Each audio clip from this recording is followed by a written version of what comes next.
നമസ്കാരം. ഡെയിലി ന്യൂസിലേക്ക് സ്വാഗതം. ദേശീയ വായനാ ദിനത്തോടനുബന്ധിച്ച് സിറ്റിസൺസ് ഫോറം കൊല്ലവും മിഷൻ കൊട്ടിയം ജനകീയ വാട്സാപ്പ് കൂട്ടായ്മയും സംയുക്തമായി പുസ്തക വിതരണ പരിപാടി സംഘടിപ്പിച്ചു. പരിപാടിയുടെ ഉദ്ഘാടനം കേരള ശിശുവികസന തൊഴിൽ വകുപ്പ് മന്ത്രി അഡ്വക്കേറ്റ് ബിന്ദു കൃഷ്ണ നിർവഹിച്ചു. സിറ്റിസൺസ് ഫോറം കൊല്ലം ചെയർമാൻ MK സലീമിന് പുസ്തകം കൈമാറിയാണ് ഉദ്ഘാടനം നടത്തിയത്. സാമൂഹിക വിഷയങ്ങളിൽ ശക്തമായ ഇടപെടലുകൾ നടത്തി ശ്രദ്ധേയനായ വ്യക്തിയാണ് MK സലീം. ജില്ലയിലെ വിവിധ പൊതുപ്രശ്നങ്ങളിൽ സജീവമായി ഇടപെട്ട അദ്ദേഹം അനീതികൾക്കും നിയമവിരുദ്ധ നടപടികൾക്കുമെതിരെ നിയമപരമായ പോരാട്ടങ്ങൾ നടത്തി നിരവധി വിഷയങ്ങളിൽ വിജയമുണ്ടാക്കിയിട്ടുണ്ട്.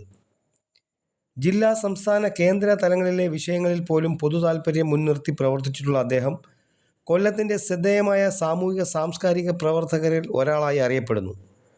വായനയുടെ സംസ്കാരം സമൂഹത്തിൽ കൂടുതൽ ശക്തിപ്പെടുത്തുക, പുതുതലമുറയിൽ അറിവിനോടും പുസ്തകങ്ങളോടും താൽപ്പര്യം വളർത്തുക എന്നീ ലക്ഷ്യങ്ങളോടെയാണ് പരിപാടി സംഘടിപ്പിച്ചത്.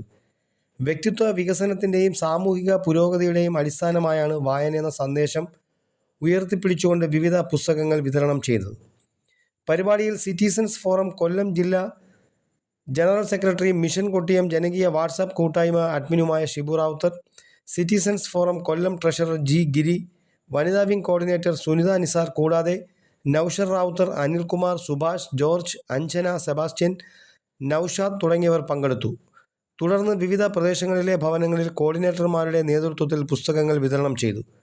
വായനയെ പ്രോത്സാഹിപ്പിക്കുന്നതിനും പുസ്തക സംസ്കാരം കൂടുതൽ ജനകീയമാക്കുന്നതിനുമുള്ള ഈ സംരംഭം ശ്രദ്ധേയമായി. വായിക്കാം, വളരാം, അറിവിലൂടെ സമൂഹത്തെ മുന്നോട്ട് നയിക്കാം. ന്യൂസ് ഡെസ്ക്, കൊല്ലം.